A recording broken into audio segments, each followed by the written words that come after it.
इसके आगे कुछ नहीं है छत्तीसगढ़ में। दलीय पक्षधारता छोड़कर जनपक्षीय होना चाहिए। वो दर्द कहाँ से लाएगा जो एक पत्रकार समाज को देखता है और उसके मन में आता है। ये भिलाई की संस्कृति है जहाँ पर उस पीढ़ी को देखने के लिए, जहाँ देवी प्रसाद चौबे जी के साथ जाने कितने लोगों का नाम मैं लेते जाऊँ, सबको मैं बहुत बहुत धन्यवाद देता हूँ सर। फाउंडेशन की ओर से बहुत बहुत अनुग्रहित हूँ मैं कि आप लोग आए। वर्ष 2001 से निरंतर डॉक्टर विश्वेश ठाकरे को रचनात्मक एवं जनपक्षधर पत्रकारिता के लिए प्रदत्त प्रशस्ति पत्र।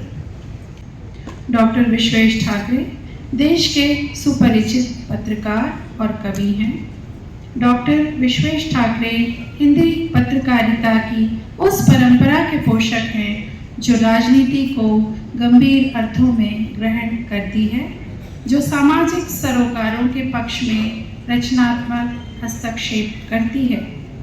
एक कवि के रूप में भी वे पत्रकारिता की उस परंपरा का हिस्सा हैं जो साहित्य को अपना सहोदर मानती है। बधाई देना चाहता हूँ आयोजन समिति के सभी साथियों को। इसमें आज सबसे पहले वरिष्ठ पत्रकार लेखक विश्वेश्वर ठाकरे जी को मैं बधाई देना चाहता हूँ। आज उन्हें सम्मानित किया गया। आप सबकी ओर से और खास तौर से भिलाई दुर्ग, छत्तीसगढ़ और मध्य प्रदेश और आसपास के राज्य से आए हुए विशिष्ट जनों के सामने इन्हें सम्मानित किया गया। आज इस कार्यक्रम में उपस्थित सभी वरिष्ठ लोग, माननीय प्रदीप चौबे जी, माननीय रविंद्र चौबे जी, वरिष्ठ पत्रकार प्रकाश दुबे जी, वरिष्ठ पत्रकार हिमांशु द्विवेदी जी, वरिष्ठ पत्रकार सतीश जायसवाल जी, आपकी उपस्थिति और जिस धैर्य के साथ आप कार्यक्रम में उपस्थित रहते हैं, छत्तीसगढ़ में उसका कोई उदाहरण देखने को नहीं मिलेगा। ये आपकी रुचि बताता है, भिलाई और दुर्ग के लोगों की साहित्यिक अभिरुचि बताता है और किस प्रकार आप लोगों को प्रोत्साहित करने के लिए समय देते हैं। ये भिलाई की विशिष्ट पहचान है, यहाँ की संस्कृति है। आप सबका मैं अभिनंदन करता हूँ। लोक जागरण की मासिक पत्रिका वसुंधरा, श्री चतुर्भुज मेमोरियल फाउंडेशन, भिलाई इस्पात संयंत्र ऑफिसर्स एसोसिएशन द्वारा संयुक्त रूप से देवी प्रसाद चौबे जी की स्मृति में ये वसुंधरा सम्मान का आयोजन किया जाता है। और निश्चित रूप से जब हम इस सम्मान की बात करते हैं और सम्मान के साथ साथ ग्रामीण पत्रकारिता से लेकर पत्रकारिता के नए नए आयाम की चर्चा करते हैं और जो फाउंडेशन रखा गया छत्तीसगढ़ में, आज ये मैं कह सकता हूं कि वसुंधरा सम्मान की उम्र और छत्तीसगढ़ की उम्र एक साथ है। 24 साल के दोनों हो गए हैं। अगले साल 25 साल हम छत्तीसगढ़ में भी और वसुंधरा सम्मान भी इसको सेलिब्रेट करेगा। तो निश्चित रूप से इस यात्रा में जिन लोगों को आपने सम्मानित किया उस सूची देख रहा था। अपने आप में यदि छत्तीसगढ़ के राष्ट्रीय स्तर में प्रसिद्धि प्राप्त लोगों की कोई सूची बनाया जा सकता है, कहीं जाने की जरूरत नहीं है। आपको वसुंधरा सम्मान के 2001 से 24 तक की सूची, इसके आगे कुछ नहीं है छत्तीसगढ़ में। ये सारे बड़ी हस्तियां आज इसमें से कुछ बैठी हैं, जायसवाल जी, दुबे जी और हिमांशु जी, मगर ये जो नाम रमेश नैयर जी का, श्यामलाल चतुर्वेदी जी का नाम, विनोद कुमार शुक्ला जी का नाम, भवन मिश्रा स्वर्गीय माननीय हिमांशु जी का नाम, तुषार क्रांति बोस का, सतीश जायसवाल जी का, बाकी नाम तो मैं नहीं पढ़ूंगा, दिवाकर जो बैठे ही हैं सामने, ये नाम अपने आप में संपूर्ण है। और ये छोटे से छोटे और बड़े से बड़े सम्मान भी जब इनको मिलेगा तो दुनिया में किसी को आश्चर्य नहीं होगा। मगर इस सम्मान में आपकी भागीदारी हुई है, ये निश्चित रूप से वसुंधरा सम्मान का भी सम्मान है कि ऐसे ऐसी हस्तियां आपने जो चयन समिति बनाया है, मैं उन लोगों को पहले दर्जे में तारीफ करूंगा कि उनकी चयन की क्षमता अद्भुत है, जिन्होंने ऐसे लोगों का चयन किया। ये अपने आप में इस पुरस्कार की खूबी है, क्योंकि स्वतंत्रता के पहले की पत्रकारिता, स्वतंत्रता के बाद की पत्रकारिता और पत्रकारिता में आज़ादी मिलने के बाद जो परिवर्तन आए उस परिवर्तन से जब राजनीति और पत्रकारिता के बीच जब सरकार बनने लगी और पत्रकारों का एक दायित्व रह गया कि सरकार की और सरकार के किए गए कामों की आलोचना भी करें, उसकी कमियां भी निकालें और उसमें रास्ता भी बताएं। उस दौर में ग्रामीण पत्रकारिता में माननीय देवी प्रसाद चौबे जी ने अपना कदम बढ़ाया और मैं उस क्षेत्र का रहने वाला हूँ। उस समय जब देवी प्रसाद चौबे जी विधायक हुआ करते थे, हमारा गांव यानी जिस गांव में मैं पैदा हुआ ठाठापुर, वो वीरेंद्रनगर का हिस्सा था, वो हमारे विधायक हुआ करते थे। तो एक प्रकार से मैं उनके उस कार्यकाल को भी मैं बचपन से मैं देखा हूँ कि कैसे सक्रियता के साथ काम करते रहे। मैं आभारी हूँ, बेहद मुझे खुशी है इस बात की कि डॉक्टर रमन सिंह जैसे दिवाकर भैया ने हमारी पीढ़ी को पत्रकारिता में यहाँ तक के पहुँचाया है, उन्होंने प्रदेश को यहाँ तक पहुँचाया है। तो मैं बेहद आभारी हूँ कि ऐसे महान व्यक्तित्व के हाथों मुझे ये सम्मान मिला है। मैं बेहद आभारी हूँ हिमांशु द्विवेदी सर का। बहुत आश्चर्यजनक बात है कि साहित्य के इस कार्यक्रम में जब मैं कार मेरी अंदर घुसी तो मैं ड्राइवर को बोला, यार इतनी भीड़ है कि अपना कार्यक्रम नहीं हो सकता, पीछे चल। तो ये इस शहर को मेरा नमन है, इतना ऐसा गौरवमयी कार्यक्रम साहित्य के क्षेत्र में यदि ये यहाँ पर हो रहा है तो निश्चित रूप से ये छत्तीसगढ़ के लिए, हमारे लिए, सभी के लिए एक बड़ी उपलब्धि है।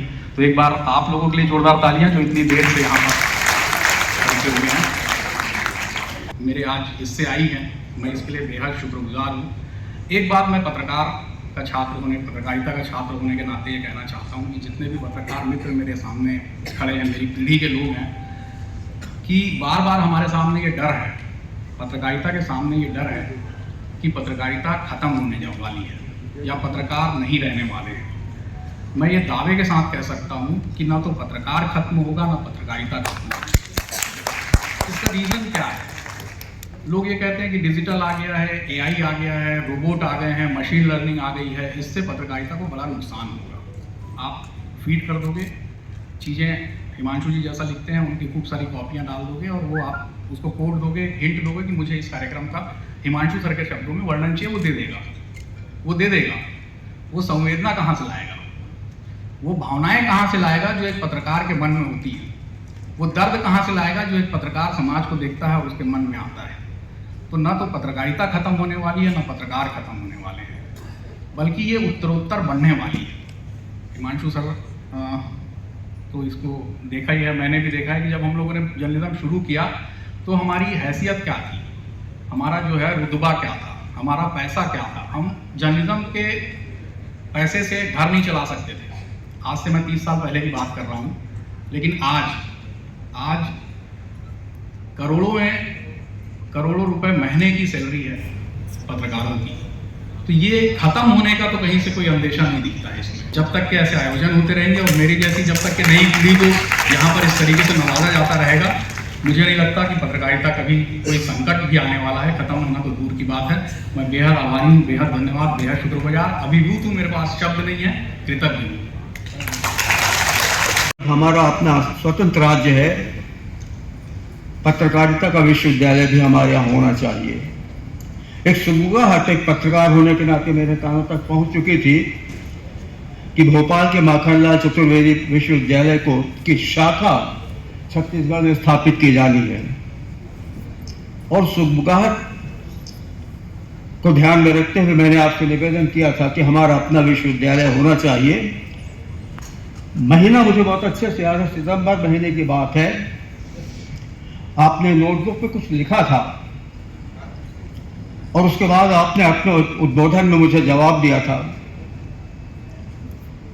कि मैंने जो सुझाव रखा है उस पर विचार किया जाएगा, और कुल 3 महीने के अंतराल में विश्वविद्यालय की घोषणा हुई थी।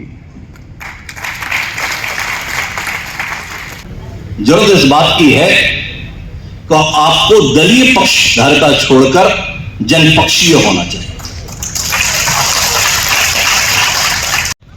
जिनका अनुसरण करने के लिए वो तत्पर है, जब वो दलीय पक्ष पत्रकारिता को ही अपनी क्रांति के तौर पर व्यक्त कर रहे हैं, तो विषय के साथ, जनता के साथ खड़े रहने की उम्मीद कैसे की जाए?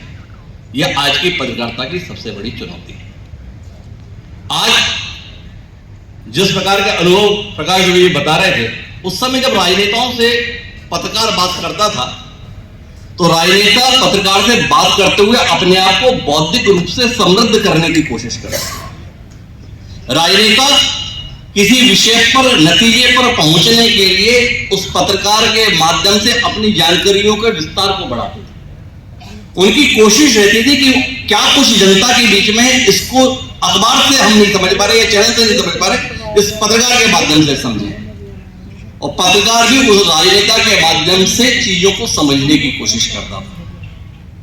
आज जब राजनेता पत्रकार के साथ बैठता है तो एक एजेंडे के साथ इस रूप में बैठता है कि आज आपने जो मेरे साथ चाय पी है, इसके एवज में आपको दफ्तर में जाकर ये खबर छाप देनी। और यही राजनीतिक पत्रकारिता के रूप में हमारे सामने आता है। इस चुनौती से हम दूसरी जो महत्वपूर्ण बात आपके बीच में साझा करना चाहता हूं कि सच्ची पत्रकारिता का अर्थ कड़वी बात करना नहीं होता है।